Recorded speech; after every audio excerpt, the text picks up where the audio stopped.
এক কাফন চুরি করতে গেছে। কাফন চুরি করতে গেছে 2200 কবর খনন কইরা 2200 কবরের কাফনের কাফন চুরি করছে। এরপরে একটি কাফন কবর খনন করে যখন দেখলো, খনন করার সাথে দেখা যাচ্ছে কুসরি কালা এমন একজন লোক দেখা যাচ্ছে, তার গলার ভিতরে আগুনের ভেড়ি লাগানো, শিকল পড়ানো, মুখের থেকে পুরুষ রক্ত পড়তেছে, এমন দুর্গন্ধ। এই অবস্থা দেখে যখন সে কি করছে, উইঠা যাইতে বের হয়ে যাবে গা, এখানে কাফন নিবে না, হঠাৎ করে মুরুদ্দার ডাক দিয়েছে, কে ভাই খারো, কই যাও? সে ভয়ে প্রকম্পিত হইল, মুদ্রার কথা বলে, কয় দাঁড়াও দাঁড়াও, একটু কথা শুনে যাও। কাফন চোর বলতেছে, আমি খুব সাহস ও শক্তি নিয়ে দাঁড়াইলাম, দাঁড়াইয়া যখন ওই দিকে তাকাইলাম, দেখি জাহান্নামের ফেরেশতা তার গলার ভিতরে আগুনের জিঞ্জিরি লাগাইয়া বইসা আছে, তাদেরকে কি করতেছে, আযাব দিতেছে। তখন বলতেছে, ভাই আমি অমুকের পোলা অমুক, এই জমিনে থাইকা আমি কি করতাম, মদ খাইতাম আর জিনা করতাম, ওই অবস্থায় আমার মৃত্যু হওয়ার কারণে আমার এই সাজা।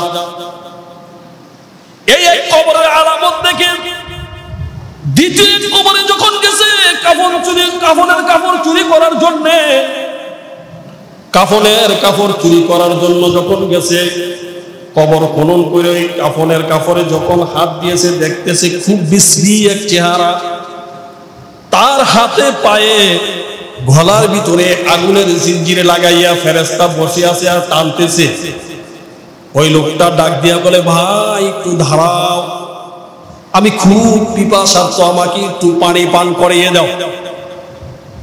ফেরেশতা জবাব দিল, খবরদার, এই জাহান্নামের আসামিকে পানি দিবা না। এই জাহান্নামের আসামি দুনিয়ার জমিনে নামাজ পড়তো না, নামাজের সময় তার সামনে দিয়ে যাইত, মসজিদ দেখতো, কিন্তু সে কখনো আল্লাহর হুকুমে এই নামাজের কাছেও যাইতো না, নামাজকে অস্বীকার করত। এই জন্য তার এই শাস্তি দেওয়া হচ্ছে। এইটা দেওয়ার পরে যখন ওই লোকটা বের হয়ে আসার পরে বলতেছে, হায় হায়, আমি এইটা কি দেখলাম। তখন তৃতীয় কবরে গিয়া যখন হানা দিল, তৃতীয় কবরে গিয়া হানা দিয়া দেখতেছে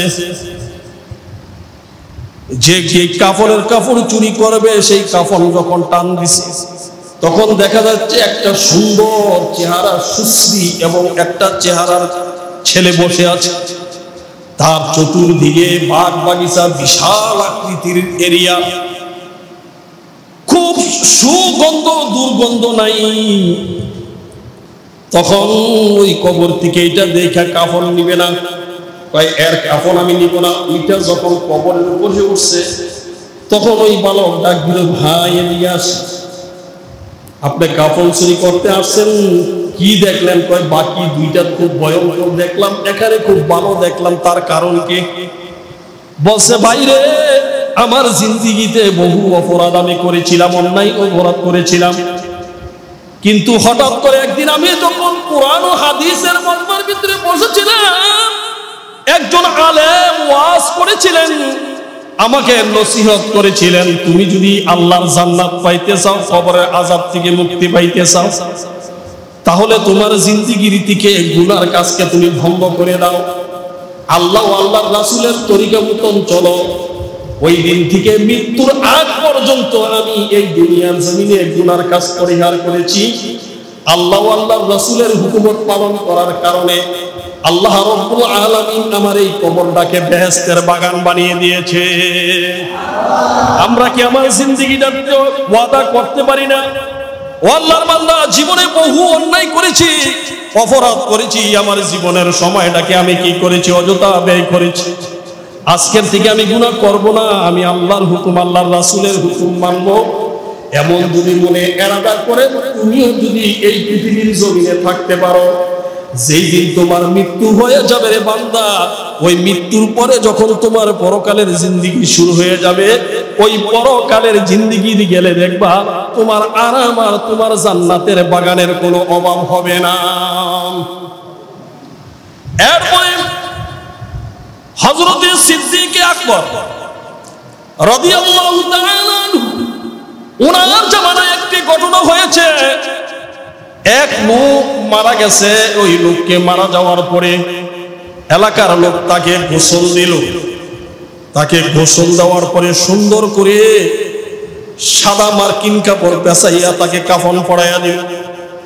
আতর সুরমা মেখে যখন জানাজার ময়দানে হাজির হয়ে গেল, সিদ্দিকে আকবর ওই জানাজার ভিতরে জানাজা দিতে যখন দাঁড়াইছে, তখন সকল লোক দেখতে পারলো যে তার বুকের ভিতরে কি জানি একটা খুব দ্রুত নড়াচড়া করছে।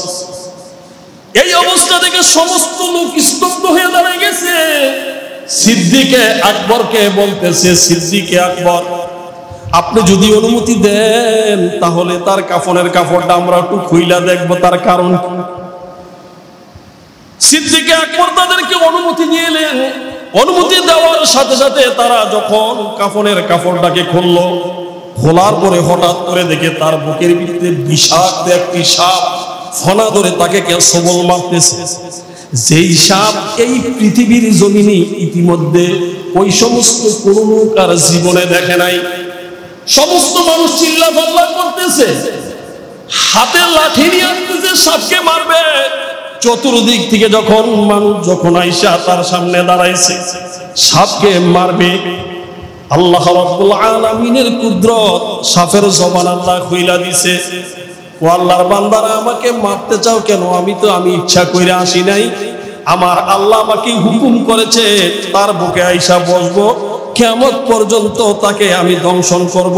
আমাকে আমার আল্লাহ, আমার স্রষ্টা এখানে ইশারা দিয়া পাঠাইছে।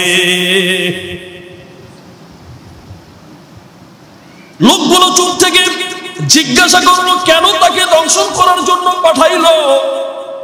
ও সাপ, তোমার থেকে আমরা জানতে চাই কেন তাকে ধ্বংস করার জন্য পাঠাইল?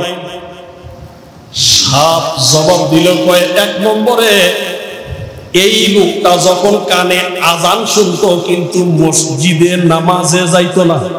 কথা ভালো করে বুঝছেন? কয় তিনটা কারণে তার উপরে আযাব। কয়টা? জোরে বলেন, কয়টা? তিনটা কারণে তার উপরে আযাব। এক নম্বর, তার আযাবের কারণ হচ্ছে তার কানে আজান যাইতো, মুয়াজ্জিন আজান দিত, কিন্তু সে নামাজে যাইতো না, মসজিদে আসতো না।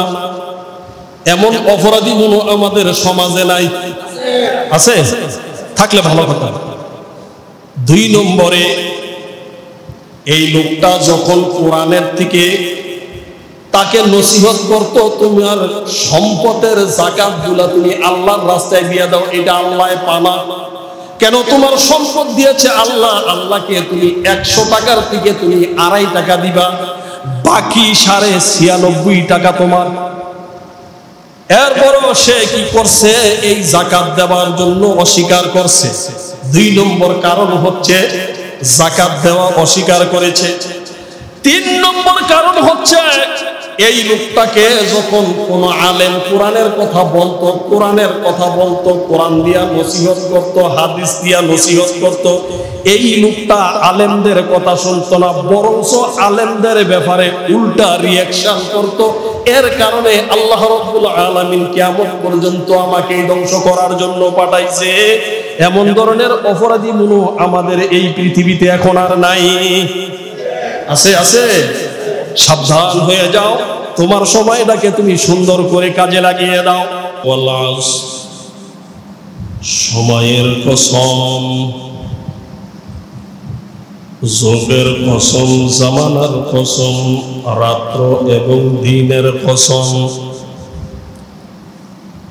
এই ব্যাপারে হযরত ইবনে আব্বাস রাদিয়াল্লাহু তাআলা আনহু তিনি তামাম পৃথিবীর মানুষদেরকে বললেন যে আল্লাহ যেই সময়ের কসম দিলেন, যোগের কসম দিলেন, জামানার কসম এই জন্য দিয়েছেন, রাত্র এবং দিনের কসম দিয়ে বলতেছে তোমাদের জিন্দেগির প্রত্যেকটা সময় তোমাদের জন্য অত্যন্ত মূল্যবান।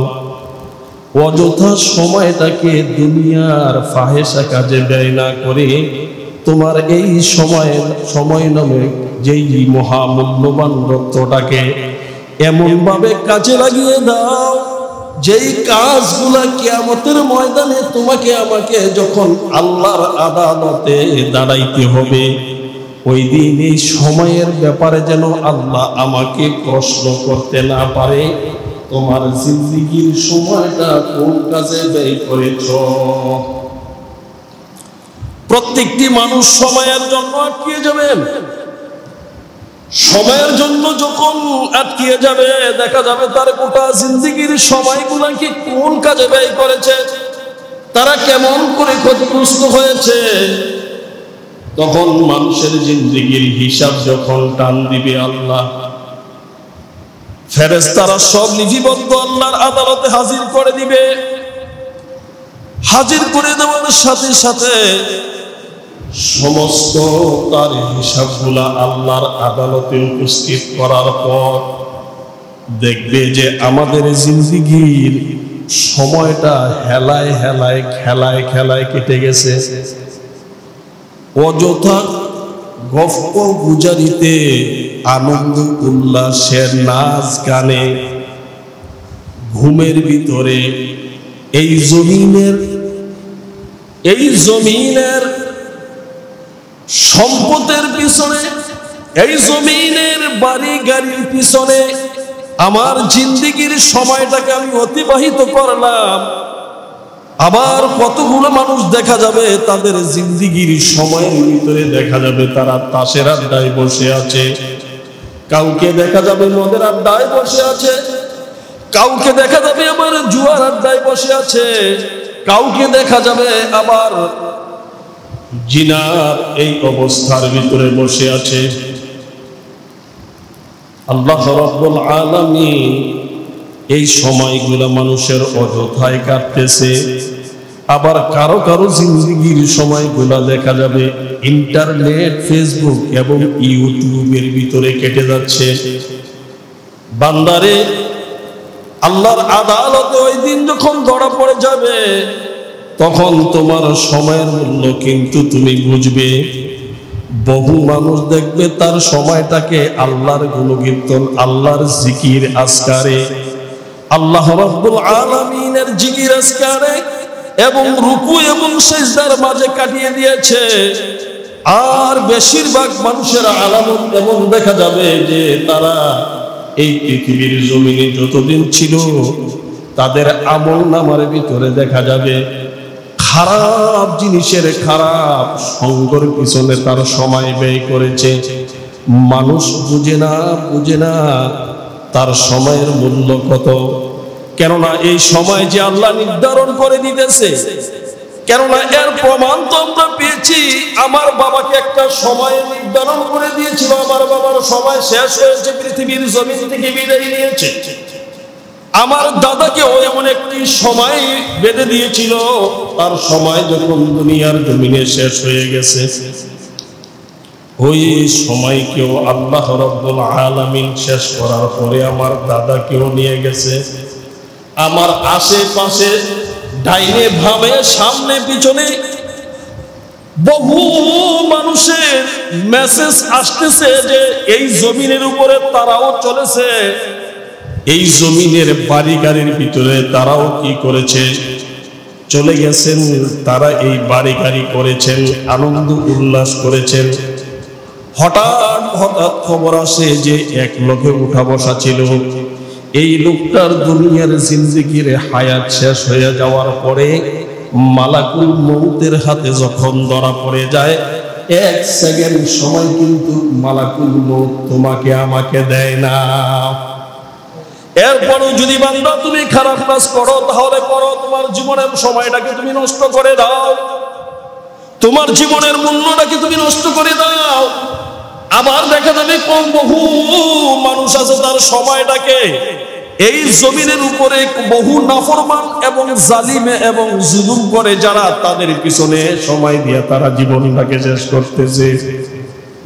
বহু মানুষ মিথ্যাবাদীদের পিছনে দৌড়াইয়া তার জীবন শেষ করতেছে। বহু মানুষ আছে তার জিন্দেগি শেষ করতেছে যে পৃথিবীর বড় বড় জালিম আর জুলুমদেরকে খুশি করার জন্য তারা কি করতেছে, তার জিন্দেগি শেষ করে দিচ্ছে। কিন্তু বান্দা, তুমি কি এখনো তোমার খবর হয় নাই, এখনো তোমার বিবেক খুলে নাই? তোমার আশেপাশ থেকে বহু মানুষকে নিয়ে যাচ্ছে। তুমি কেমন করে এই পৃথিবীর জমিনে তোমার এই সময়টাকে অযথা ব্যয় করতেছো? এই অযথা ব্যয় করার সময়ের জন্য কিন্তু আল্লাহর আদালতে কঠিন ভাবে হিসাব দিতে হবে। সকল মানুষই ক্ষতিগ্রস্তের ভিতরে আছে, সকল মানুষ ক্ষতিগ্রস্তের ভিতরেই আছে। কেননা আমরাও তো ক্ষতিগ্রস্তের ভিতরে আছি। আমরা সময়ে কিছু কিছু আল্লাহর হুকুম পালন করি, নামাজ পড়ি, রোজা রাখি, হজ করি, যাকাত দেই। তারপর দেখা যাচ্ছে এর ফাঁকে ফাঁকে যেই সময়টা আমি আমার এই সময়টাকে গুনার কাজে ব্যয় করে দিই, আমি আমার এই সময়টাকে গল্প গুজবের ভিতরে ব্যয় করে দিই, আমি আমার সময়টাকে বন্ধু বান্ধবের সাথে আনন্দ উল্লাস করতে গিয়া মদের আড্ডায় বসে পড়ি, আনন্দ উল্লাস করতে গিয়া তাসের আড্ডায় বসে পড়ি, আনন্দ উল্লাস করতে গিয়া এই পৃথিবীর জমিনের যত খারাপিয়ত আছে সব খারাপিয়তের ভিতরে ঢুকে ঢুকে আমার এই গোটা জিন্দেগি শেষ করে দিলাম। বান্দা, যেদিন আল্লাহর আদালতে দাঁড়াইয়া যাইব, ওই দিন দেখা যাবে আমার এই 70 বৎসরের জিন্দেগির ভিতরে 100 থেকে 99 ভাগ এই সময়টা আমার জাহান্নামের রাস্তায় ছিল। এই জাহান্নামের রাস্তায় থেকে থেকে এই পৃথিবীর জমিন থেকে কিন্তু আমি বিদায় নিয়ে আসলাম। ওই দিন জবাব দেওয়ার কোনো ক্ষমতা আল্লাহর দরবারে থাকবে না। আল্লাহ বলবে, বান্দা, তোমাকে আমি বিবেক দিয়েছিলাম, আকল দিয়েছিলাম। যদি তোমাকে আমি বিবেক না দিতাম, আকল না দিতাম, তাহলে তুমি পৃথিবীর জমিনে ভালোভাবে চলতে পারতা না। কেন? তোমাকে এমন অনেক নজির দেখাইছি, তোমার মতন হাত, পা, মাথা, শরীর, চক্ষু, কান, নাক সব আছে, কিন্তু তাকে আমি আকল দেই নাই। এই জমিনের উপরে তাই উলঙ্গ হইয়া চলছে। কখনো খাইছে, কখনো না খাইয়া বইরা রয়েছে, কখনো মানুষের মার খাইছে, তুমি দেখছো না?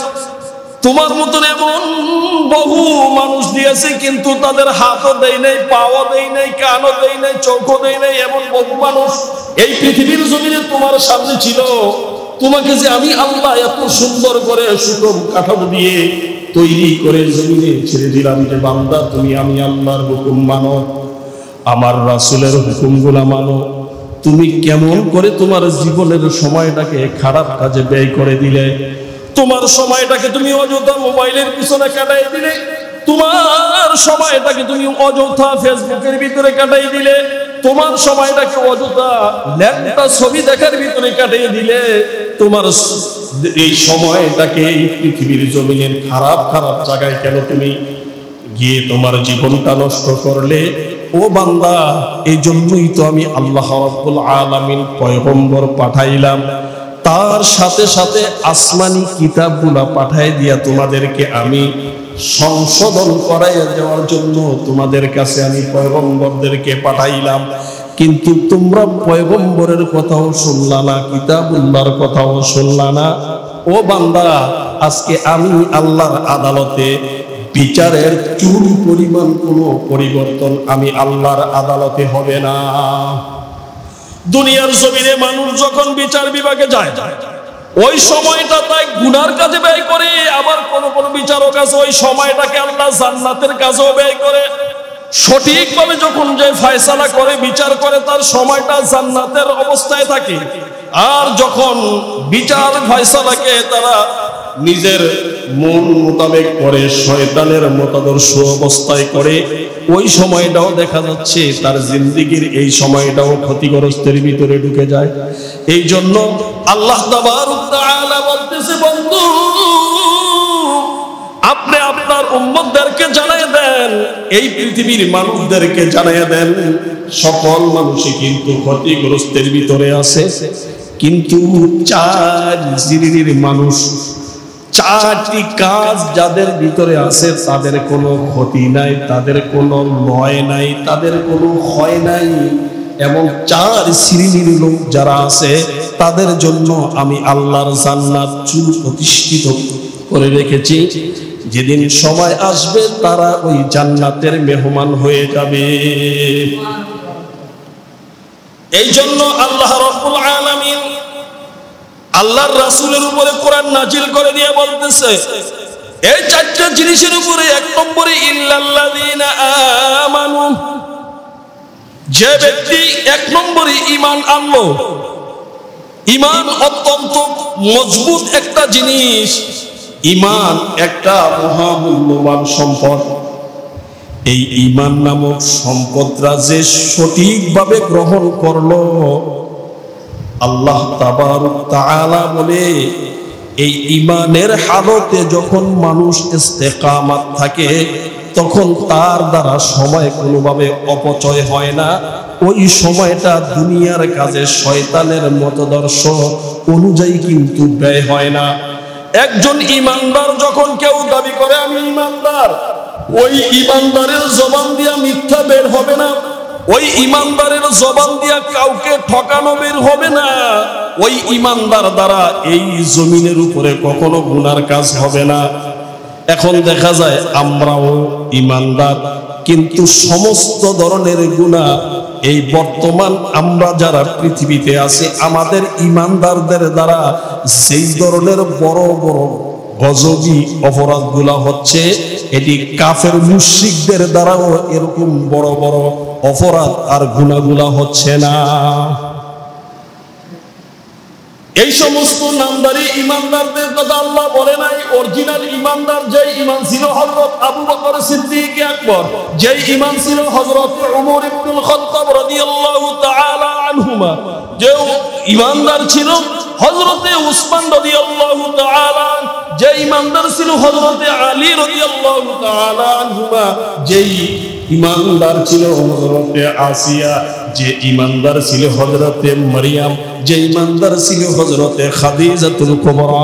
এরকম ভাবে পৃথিবীর যে ঈমানদাররা ছিল তাদের দ্বারা দেখেন আল্লাহর রাসূলের হুকুমের কোনো খেলাফ হয় নাই, আল্লাহর কোরআনের কোনো খেলাফ হয় নাই। কিন্তু আমাদের দ্বারা কিন্তু যেমনি ভাবে বেঈমানরা খেলাফ করে আল্লাহ ও আল্লাহর রাসূলের হুকুম, আমরা সেই ঈমানদাররাও এমনি ভাবে খেলাফ করতেছি যে আল্লাহ ও আল্লাহর রাসূলের হুকুমকে ডাইরেক্ট অস্বীকার করতেছি।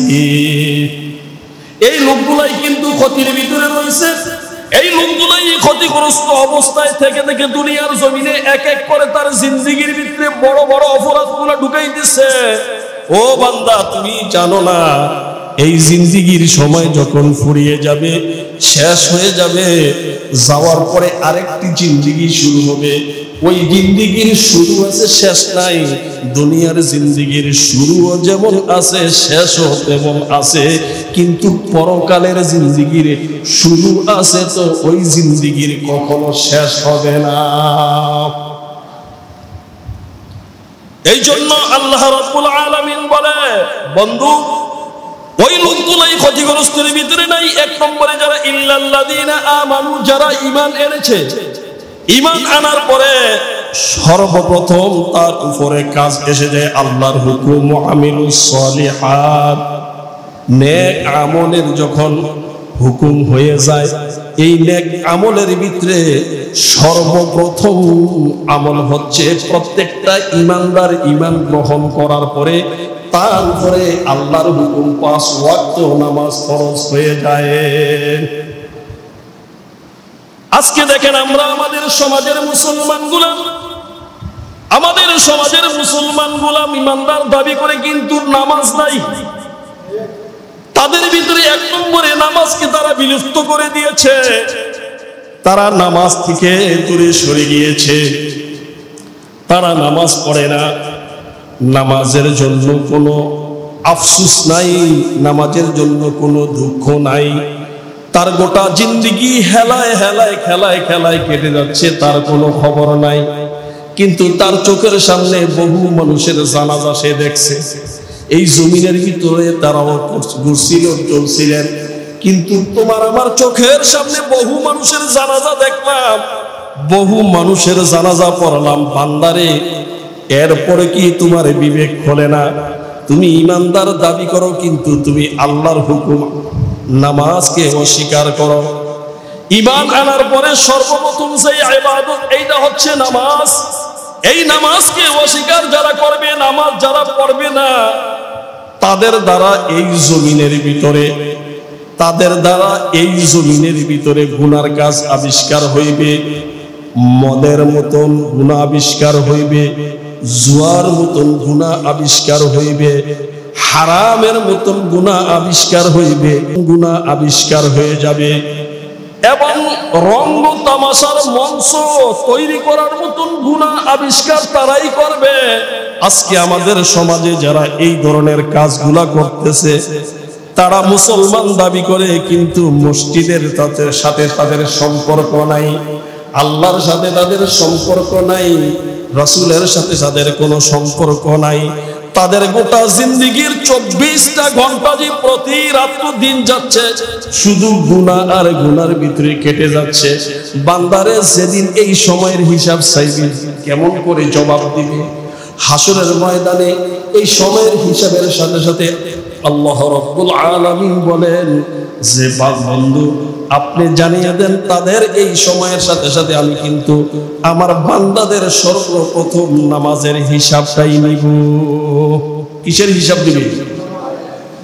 قال النبي صلى الله عليه وسلم أول ما يحاسب به العبد يوم القيامة الصلاة। কিয়ামতের দিন সর্বপ্রথম বান্দা তোমার আমার নামাজের হিসাব নিবে। আল্লাহ রাব্বুল আলামিন বলে, যার নামাজের হিসাব ঠিক হয়ে যাবে তার গোটা জিন্দেগীর হিসাব আমি আল্লাহ পূর্ণ করে দিব। সুবহানাল্লাহ। যার নামাজের হিসাবে গরমিল হয়ে যাবে, বান্দারে হিসাব দিতে দিতে তোর গোটা জিন্দেগীর শেষ হয়ে যাবে।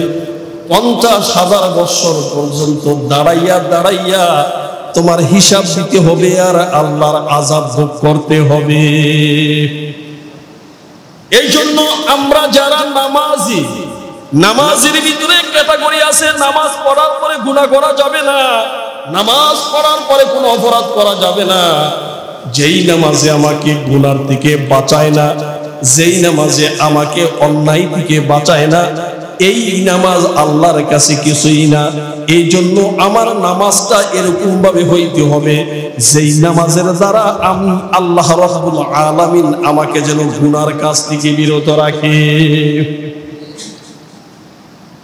এই জন্য তোমার সময়টাকে তুমি খুব মূল্যবান মনে করো। তোমার সময়টা একটা গনিমত। যখন তোমার সময় থাকবে ওই সময়টাকে তুমি কাজে লাগিয়ে দাও। এই জন্য আল্লাহর নবী সাল্লাল্লাহু আলাইহি ওয়াসাল্লাম বলেন, قال النبي صلى الله عليه وسلم اغتنم خمسا قبل خمس। 5 জিনিস আসার আগে 5 জিনিসের কদর করো বান্দা। কয় জিনিস আসার আগে? 5 জিনিস আসার আগে 5 জিনিসের কদর করো। সেই 5 জিনিসের কদর যদি করো তাহলে তোমার জিন্দেগীর সময়টা কামিয়াব হয়ে যাবে। 1 নম্বরে ওয়াশাবাবাকা ক্বাবলা হারামিক। তোমার যৌবনকে কাজে লাগিয়ে দাও বার্ধক্য আসার পূর্বে। তোমার এই যৌবন পেয়ে, তোমার এই যৌবনের শক্তির কারণে তোমার যৌবনের তাকাজা এত বেশি হয়েছে, শক্তির কারণে তুমি তোমার এই যৌবনকে খারাপ কাজে ব্যয় করতেছো। তুমি গানের মঞ্চে ব্যয় করতেছো, নাট্য মঞ্চে ব্যয় করতেছো, তুমি মদের আড্ডা ব্যয় করতেছো, তুমি জিনার আড্ডার ভিতরে ব্যয় করতেছো, তুমি তাসের আড্ডার ভিতরে ব্যয় করতেছো, তুমি গপ্প গুজারির ভিতরে ব্যয় করতেছো।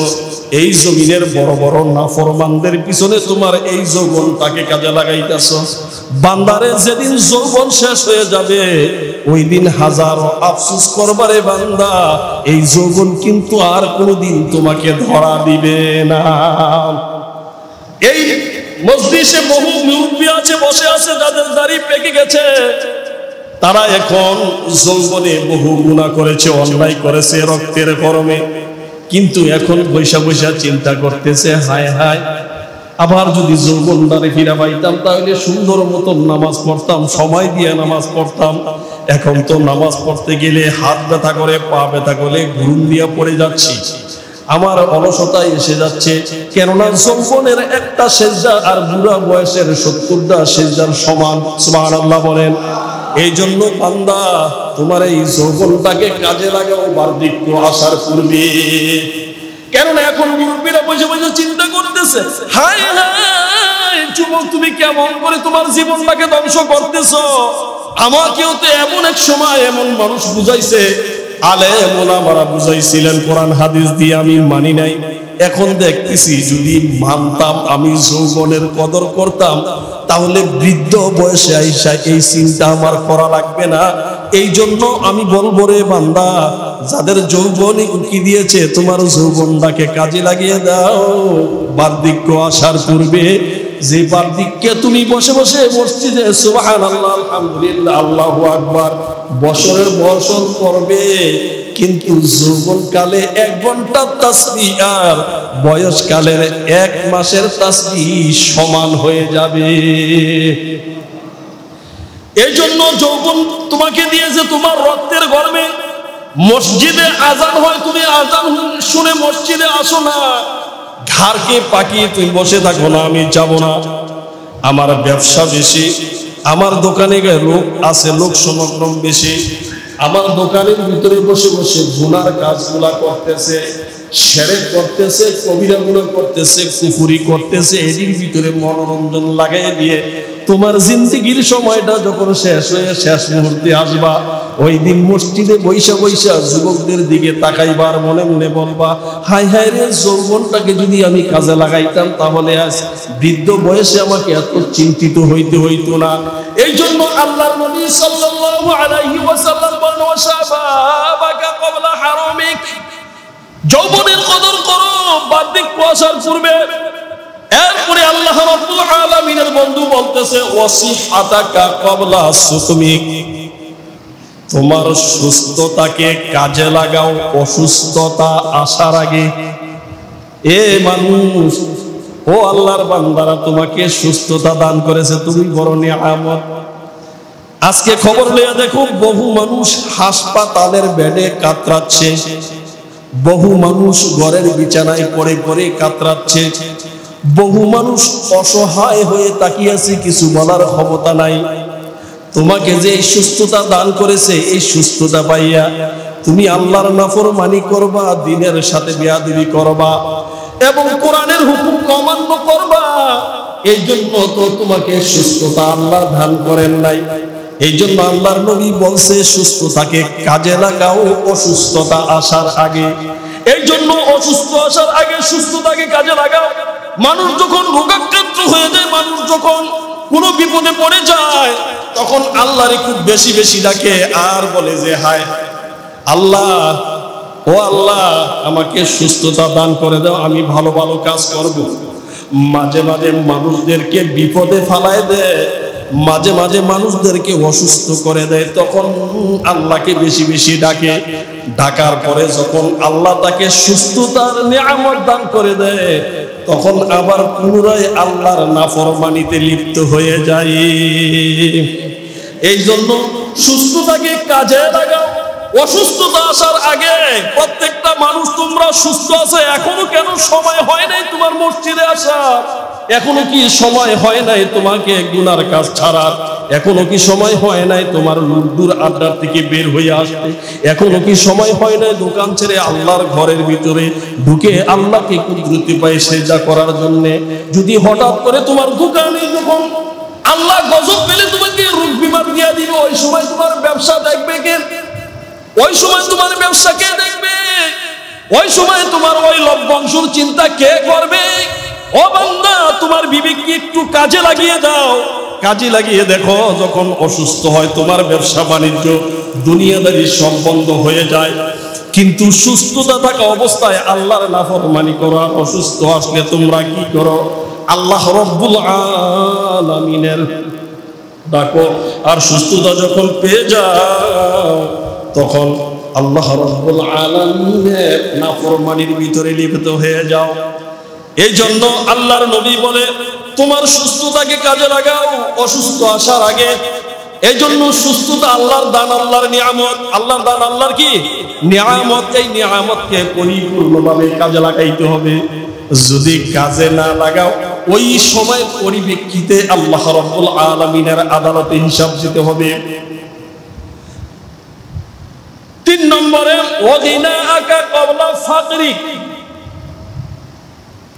তোমার সচ্ছলতাকে কাজে লাগাও অসচ্ছলতা আসার আগে। তোমার সম্পদকে কাজে লাগাও দরিদ্রতা আসার আগে। তোমার সম্পদ যখন থাকে তখন তুমি কি করো না, আল্লাহকে চাইলে আল্লাহর কাছে, আল্লাহর জন্য চাইলে দাও না, মসজিদের জন্য চাইলে দাও না, মাদ্রাসার জন্য চাইলে দাও না, ইসলামিক দিনের কাজের জন্য চাইলে দাও না। কিন্তু তোমার ওই সম্পদগুলো তুমি কামাই করতেছো, দুনিয়ার খারাপ কাজের ভিতরে ব্যয় করতেছো। এরকম ভাবে তোমার জিন্দেগির টাকা পয়সা গুলা তুমি হালাল উপার্জন করে হারাম কাজে ব্যয় করতেছো, আবার হারাম উপার্জন করে হারাম কাজে ব্যয় করতেছে। এই জন্য তোমার যখন সচ্ছলতা থাকে, অসচ্ছলতা আসার আগে তোমার সচ্ছলতাকে কাজে লাগাও। সেই লাগানিটা আল্লাহর রাস্তায় লাগাইতে হবে।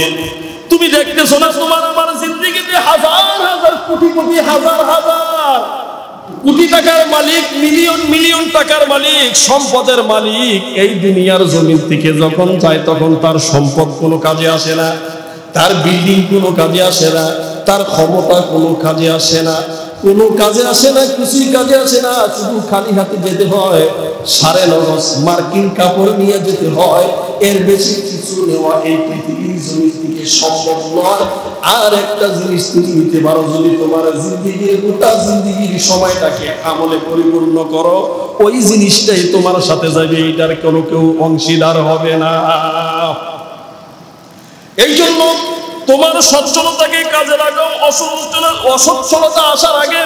এই জন্য আমার টাকা আছে, যখন আমি আল্লাহর রাস্তায় দান করব তখন, যখন টাকা শেষ হয়ে যায়, যখন অভাব দেখা যায়, তখন চিন্তা করে কোন বিভিন্ন মসজিদে গেলে হায় হায় আমার যদি টাকা থাকতো আমি একাই মসজিদটা করে দিতাম, আমার যদি টাকা থাকতো আমি একাই মাদ্রাসাটা করে দিতাম, আমার যদি টাকা থাকতো আমি একাই এই মাহফিলটা করে দিতাম, আমার যদি টাকা থাকতো এই আল্লাহর রাস্তায় সব টাকা দিয়ে দিতাম।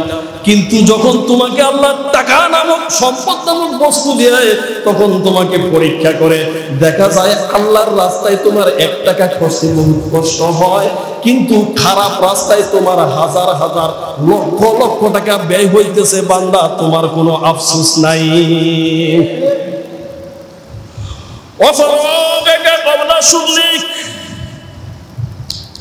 তোমার অবসর সময়কে কাজে লাগাও। ব্যস্ততা আসার পূর্বে অবসর সময়কে কাজে লাগাইতে গেছি কি ব্যস্ততা আসার পূর্বে। যখন তোমার সময়টা অবসর থাকে তখন তুমি এই সময়টাকে কি করো, ওইতে মদের আড্ডা দিয়া বৈশা যাও না, নাইলে জুয়ার আড্ডা দিয়া বসো, না হলে তুমি লুডুর আড্ডা দিয়া বসো, না হলে চাষ করে টিভির আড্ডা বসে যাও, না হলে তুমি গান্ডার আসরে বসে যাও, না হলে তুমি নর্তকীর নাচের আসরে তুমি ওই অবসর সময়টা কাজে লাগাইয়া দাও। কিন্তু যখন ব্যস্ততা এসে যায় তখন তুমি চিন্তা করো, যদি একটু সময় পাইতাম তাহলে আমি মসজিদে গিয়া নামাজ পড়তাম, একটু সময় যদি আমি পাইতাম তাহলে আল্লাহকে রুকু করতাম, সেজদা করতাম, একটু সময় যদি পাইতাম তাহলে আমি কোরআন তেলাওয়াত করতাম, একটু সময় যদি পাইতাম তাহলে আমি জিকির আজকারে মশগুল থাকতাম। কিন্তু তোমার জীবনে বহু অবসর সময় গেছে, তুমি কখনো আল্লাহকে স্মরণ করো নাই, কখনো আল্লাহকে ডাকো নাই, আল্লাহর জন্য 1টা মিনিট তুমি ব্যয় করো নাই। যখন তোমার ব্যস্ততা আইসা খানা দিয়েছে তখন তোমার ভিতরে কাজ করতেছে, হায় হায় আমার যদি আল্লাহ একটু অবসর সময় দিত তাহলে আমি বেশি বেশি ইবাদত করতাম, কোরআন তেলাওয়াত করতাম, তাসবিহ তাহলিল করতাম, জিকির আজকার করতাম। কিন্তু না বান্দা, যখন তোমাকে অবসর সময় দেয় তুমি অবসর সময় গুনার কাজে লাগাইয়া দাও। আর যখন ব্যস্ততা আসে তুমি ওই নেক আমলের জন্য আফসোস করো। আল্লাহ বলে, বান্দারে তোর আফসোস বুঝা কিছু বাকি নাই, আমি আল্লাহ তোর ভিতরের সমস্ত খবর ভালো জানি। তোর এই আফসোসে আমি আল্লাহর আদালত থেকে কিন্তু কোনোদিনও ছাড়া পাবি না। 5 নম্বর, ওয়াহায়াত ক্বাবলা মাউতিক, তোমার জীবনটাকে কাজে লাগাও মউত আসার পূর্বে। তোমার জীবনটা তুমি হেলায় হেলায় খেলায় খেলায় কেটে দিতেছ, কিন্তু তোমার এই জীবনটাকে কোনো কাজে লাগাইলা না। তোমরা যখন কোরআনের কথা শোনো তখন এই জীবনের শক্তি থাকার কারণে, হায়াত থাকার কারণে তোমরা কোরআনের বিরুদ্ধাচরণ করছো। তোমরা কোরআনের বিরুদ্ধে বিভিন্ন ধরনের উক্তি যুক্তি রচনা করেছো। তোমরা কোরআনের বিপক্ষে থাকার জন্য তোমাদের এই ব্রেনটাকে তুমি ক্ষয় করলা। তোমাকে নামাজের কথা বললে তুমি মুখটা কালো করে দিতে। তোমাকে যখন ভালো কথা বলতো তুমি কখনো এই ভালো কথাকে তোমার মনের ভিতরে ঘাতো নাই। যখন মউতের সময় এসে যায়, মালাকুল মউত যখন আইসা হাজির হয়ে যায়, তখনই কিন্তু তোমার ভিতরে একটা আফসোস জাগে, হায় আল্লাহ আমার আরেকবার সুযোগ দাও। ওয়ানফিকু মিম্মা রাযাকনাকুম মিন ক্বাবলি আন ইয়াতিয়া আহাদাকুমুল মাউত ফায়াকুলা রাব্বি লাউলা আখখারতানি ইলা আজালিন করিব। আল্লাহু আকবার বলে। তোমাকে যখন মৃত্যু হানা দেয় তখন তুমি আল্লাহর দরবারে বলো, আল্লাহ আমাকে একটু সুযোগ দাও, আমি ভালো মানুষের সাথে চলবো, আমি ইমানদারের সাথে চলবো, আমি দান সগাত করব, আমি নামাজ পড়বো, আমি সব কাজ করব। আল্লাহ বলবে, বান্দারে তোরে 70 বছর হায়াত দিয়েছিলাম, 60 বছর হায়াত দিয়েছিলাম, তোর 60-70 বছর হায়াতে হাজার হাজার কোরআনের বাহকেরা তোকে দাওয়াত দিয়েছে, ধর্মের দাওয়াত দিয়েছে, ভালো কাজের জন্য তোকে দাওয়াত দিয়েছে, কিন্তু তুই একে তো মানুষ নাই, আবার উল্টা তার বিরুদ্ধাচরণ করে খারাপের লগে সঙ্গ দিয়া কোরআনের বিপক্ষে তুই দাঁড়াইছিলি। আজকে তুই কেমন করে সুযোগ চাচ্ছে? বান্দা 1 সেকেন্ড সুযোগ তোমাকে দেওয়া যাবে না। এই জন্য তোমার এই সময়টাকে কাজে লাগাও, তোমার হায়াতটাকে কাজে লাগাও মৃত্যু আসার পূর্বে। এই 5টা জিনিসের কদর প্রত্যেকটা মানুষের জন্য খুব জরুরি, খুব জরুরি। এই জন্য এই যৌবনের কদর আমরা করব নামাজের মাধ্যমে। কিসের মাধ্যমে? জোরে বলেন, কিসের মাধ্যমে? ইবাদতের মাধ্যমে করব, ভালো কাজের মাধ্যমে করব। কেন নামাজ পড়তে হবে? আল্লাহকে খুশি করার জন্য। কাকে খুশি করার জন্য? সফল ওই লোক, যেই লোক সফল কাম হয়েছে, ওই লোকগুলা قد أفلح المؤمنون الذين هم في صلاتهم خاشعون। নিশ্চয় ওই সকল ইমানদারগণ সফল কাম হয়েছে যারা তাদের নামাজকে খুশু খুজুর সাথে আদায় করেছে। নামাজে দাঁড়াইছে তো দুনিয়ার কোনো খবর নাই, মসজিদে ঢুকছে তো দুনিয়ার কোনো খবর নাই, মসজিদে যতক্ষণ থাকবে দুনিয়ার কোনো খবর তার ভিতরে নাই। ওই সময় এক মন এক ইশারা থাকবে আল্লাহর দিকে। কার দিকে? আল্লাহর দিকে। ওই মুমিন যখন ওইভাবে নামাজ আদায় করবে, আল্লাহ বলে, বান্দা নামাজ কমপ্লিট করতে দেরি হবে, খুশু খুজুর সাথে নামাজ কমপ্লিট করতে দেরি হবে, আমি আল্লাহ তোর নামাজটাকে গ্রহণ করতে 1 সেকেন্ডও দেরি করব না। এই জন্য আমাদের নামাজ যে কবুল হয় না, এর বহু আলামত আমাদের এই সমাজে, আমাদের এই রাষ্ট্রে, আমাদের এই পৃথিবীর ভিতরে, বহু সমাজের ভিতরে এই জিনিসগুলো প্রত্যক্ষ দেখা যাচ্ছে যে আমাদের নামাজই কবুল হয় না। এর পিছনে কারণ কি জানেননি? আপনি বুঝতে পারবেন, মাইন্ড করেন না, যেটা চোখের দেখা এটা বলতেছি। মসজিদে আমরা যখন নামাজের জন্য আসি, আইসা দেখতেছি ইমাম সাহেব নতুন নামাজ শেষ হইতেছে, কিন্তু নামাজ জাগা কিন্তু আমার আগে আরাম করতে গিয়ে ঠাস করে একটা সুইচ দিয়া লাগে, হ্যাঁ নিয়ত বাইতে একটা সুইচ দিব, এন্দার রুকু যাইতেছে। এটা তো নামাজের কোনো ধরন নয়। এরপরে নামাজি নামাজ পড়তে আসে, আইসা দেখে মসজিদে কোনো একটা প্যাঁচ লাগান যায় কিনা, মসজিদে কোনো ফেতনা লাগান যায় কিনা, আইসা কি করবে? এয়ারপোর্ট ধরবে, হেয়ারপোর্ট ধরবে। ইমাম সাহেব কিরছে, মুয়াজ্জিন সাহেব কিরছে, খাদেম সাহেব কিরছে, ওই মুসল্লি কিরছে। এই যে একটা বিধি কৃষ্ণা তামাম বাংলার জমিনের প্রত্যেকটা মসজিদের মুসল্লিদের এই আলামত আছে না নাই? তারা নামাজি না, তারা নামাজি না, মুকুজ্জুস্তি নামাজে ফানসিগানা, মুকুন চুস্তি নামাজে ফানজিগানা ফাওয়াইলুল লিল মুসাল্লিন আল্লাযিনা, তারা লোক দেখানো নামাজ পড়তে আসে, মানুষ বলবে তারা নামাজি, আল্লাহ বলে সে নামাজি না, সে হচ্ছে নামাজির সুরুত দইরা দোকাবাজ, সে হচ্ছে এই জমিনের ওয়াইলুল নামের দুজকের একজন তক্ষস আসামি। এইটা তোমরা দেখে রাখো। কেন তুমি নামাজ পড়তে আসছো, তুমি নামাজ পড়বা, কে কি করতেছে, কে কোথায় গেছে, এই নিয়ে তো তোমার মাথা ব্যথা দরকার নাই। এটা মুমিনের স্বভাব নয়, এইটা মুমিনের আলামত নয়, এইটা মুমিনের আলামত নয়, এইটা হচ্ছে মুনাফিকের আলামত। নিফাকত নিয়ে আসে, মসজিদে আইসা ফিতনা করবে, মসজিদে আইসা ভুল করবে, এইটা কইলেন না। আল্লাহ বলেন লোক দেখানো নামাজি তোমরা হইও না, তোমরা অরিজিনাল নামাজি হয়ে যাও। قد أفلح المؤمنون الذين هم في صلاتهم خاشعون। আল্লাহু আকবার। আমরা ওই মুমিন হইব, ওই নামাজি হইব যেই নামাজের দ্বারা আল্লাহ আমাদেরকে এই নিফাকত থেকে আল্লাহ বাঁচাইবে। আল্লাহ যেন আমাদেরকে ওই নামাজি হওয়ার তৌফিক দান করে, জোরে বলেন আমিন। এই জন্য তোমার আমার এই জিন্দেগিটা এমনি ভাবে শেষ হয়ে যাচ্ছে, তুমি জানো না ও বান্দা।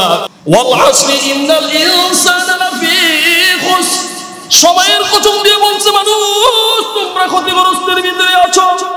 কিন্তু ওই সমস্ত লোকগুলো ছাড়া যারা ইল্লাল্লাযিনা আমানু, যারা ঈমান এনেছে, ওয়া আমিলুস সলিহাতি, যারা নেক আমল করেছে, এরপরে ওয়াতাওয়াসাউ বিল হক, যারা সত্য কথা বলেছে, সত্যের পথে ডেকেছে, ওই সমস্ত লোকগুলা এবং সত্য কথা বলতে গিয়া, সত্য অবলম্বন করতে গিয়া জুলুম নির্যাতনের শিকার হইছে। ওয়াতাওয়াসাউ বিস সবর, যখন তারা ধৈর্য ধারণ করছে, এই চার শ্রেণীর লোক সারা সকলেই ক্ষতিগ্রস্তের ভিতরে আছে। কথা বলেন ঠিক কিনা? এই চারটা জিনিসের পরে আমাদের ইস্তেকামাত থাকতে হবে। আমরা যতদিন বেঁচে থাকবো আমাদের ঈমানের ইস্তেকামাত থাকবো এক আল্লাহর উপরে, এক আল্লাহকে স্বীকার করা, এর সাথে কাউকে শরীক না করা, এর সাথে সাথে আমার জিন্দেগি নামাজ সহ যত প্রকারের আমল আছে সব করব। ওয়াতাওয়াসাউ বিল হক, আমরা সত্য কথা বলবো, আমরা সত্য কথা বলবো এবং সত্য পথে ন্যায় পথে চলবো। এবং যখন বিপদ আপদ আসে আমরা আল্লাহকে খুশি করার জন্য ধৈর্য ধারণ করব। আল্লাহ রাব্বুল আলামিন আমাদের সকলকে যেন তৌফিক দান করে, জোরে বলেন আমিন। আমরা পারবো তো ইনশাআল্লাহ? জোরে বলেন পারবো তো ইনশাআল্লাহ? নামাজ পড়বেন, হ্যাঁ পড়েন, নামাজ পড়েন, এটা আপনার কাজ। এরপরে এলাকার থেকে অপরাধগুলো উঠিয়ে দেন, এলাকার থেকে অপরাধগুলো উঠিয়ে দেন। আপনার একজনের অপরাধের কারণে শুধু মানুষ না, আল্লাহর 18,000 মাখলুকাত কষ্ট পায়। যখন গজব আসে তার উপরে আসে না, সকলকে নিয়েই আসে গজব। কথা বলেন ঠিক কি না? তবে পৃথিবীতে সবচেয়ে বোঝা এই জমিনের উপর ওই লোকগুলা, যেই লোকগুলা জ্ঞান থাকা সত্ত্বে, শিক্ষা অর্জন করার পরেও যখন সত্যকে এড়িয়ে যায়, সত্য বলতে চায় না, সত্যের পক্ষে থাকে না, এই জমিনের উপরে সবচেয়ে বড় বোঝা হচ্ছে ওই ধরনের লোকগুলা। হযরত আলী রাদিয়াল্লাহু তাআলা আনহু কথাটা বলছে। কথা বলেন ঠিক কিনা? আছে না নাই? শিক্ষিত হ্যাঁ, জানে ভালো, আবার এটাও জানে আমি বললে শুনবে, আমি বললে শুনবে, কিন্তু তারা বলতেছে না। কেন বলতেছে না? আল্লাহকে বেজার করে জাহান্নামকে কাছে রাখা, দুনিয়ার এই সমস্ত গুনাহগারদের সাথে ভালো থাকার জন্য তারা তাদেরকে গুনার কাজ বন্ধ করতে বলে না। এরা হচ্ছে এই জমিনের বোঝা। এই জমিন প্রতিদিন 5 বার বলে আল্লাহ সুযোগ দাও, একটা ডলা দিয়া নাই, আল্লাহ কেন ডলা দিও না, তোমাকে সুযোগ দিব। যখন এই জমিন থেকে বিদায় নিবে, সর্বপ্রথম তোমার ভিতরেই সে ঢুকবে। ওই সময় যা ইচ্ছা তার সাথে মুলাকাত তুমি করে নিও, জমিনের উপরে কিছু বলিও না। এই জন্য নাইলে যেই অপরাধ আমরা করি, মুহূর্তে মুহূর্তে ফিসা দিল এই জমিন আমাদেরকে। মাঝে মাঝে যখন অতিরিক্ত হয়ে যায়, জমিন সহ্য করতে না পারে, তখন কয় আল্লাহ একটু লাড়াছাড়া দিয়া দেয়, একটু হালকা 5 সেকেন্ড 10 সেকেন্ড লাড়াছাড়া দিলে দেখবেন না 3 মাইল 4 মাইল লিয়ে শেষ। এটি আর কিয়ামত পর্যন্ত খুঁজা পাওয়া যায় না। কি বুঝেন দুনিয়াটা, কি দেখছি আমরা আমাদের সময়টাকে কাজে লাগাবো ইনশাআল্লাহ। বলি ভালো কাজে লাগাবো তো ইনশাআল্লাহ। আমার এই সময়টাকে আমি পরিপূর্ণভাবে কাজে লাগাইব এবং আমরা নামাজ পড়তে যে আসবো, নিয়ত থাকবে নামাজ, অন্য কোনো মনস্ক নিয়ে আমরা মসজিদে পারবো তো ইনশাআল্লাহ। এই স্বভাবটা যেদিন পরিবর্তন হইবে ওই দিন দেখবেন নামাজের ভিতরে আপনার মনোযোগ ভালো হবে। এই স্বভাব যতদিন থাকবে আপনার নামাজে দাঁড়াইবেন তো বিভিন্ন ধরনের জিনিস আপনার অন্তরের ভিতরে শয়তানে ঢুকাই দিবে। নামাজে দাঁড়ায় দাঁড়ায় চিন্তা করবেন এটা এমনে না এমনে লাগাইলে জ্ঞানদামটা ভালো হইব, এমনে না এমনে লাগাইলে হ্যাঁ একটু অপমান করা যাইব। এই জিনিসগুলো দেখবেন নামাজে খাইলে আপনার মনের ভিতরে এসে যায়। যখনই এর থেকে মুক্ত হয়ে যাবেন তখন আপনি নামাজে দাঁড়াইবেন তো আলহামদুলিল্লাহি রাব্বিল আলামিন বলতে দেরি হবে। আল্লাহর সাথে আপনার এই অন্তরের সম্পর্ক হইতে 1 সেকেন্ড দেরি হবে না। কয় বন্ধু তোমার সাথে দেখা করছি আমি একদিন, এক রাত্রের কিছু অংশ, কিন্তু আমি আমার বান্দাদের সাথে আমি কথা বলবো প্রতিদিন 5 বার। সুবহানাল্লাহ বলেন। তা আল্লাহর সাথে কথা কওয়ার মাধ্যম কি? জোরে বলেন। না তাস খেলা, জুয়া খেলা, মদের আড্ডায়, জিনার আড্ডায়, গানের মঞ্চে, জালিম এবং জুলুমের পিছনে দৌড়ানো না।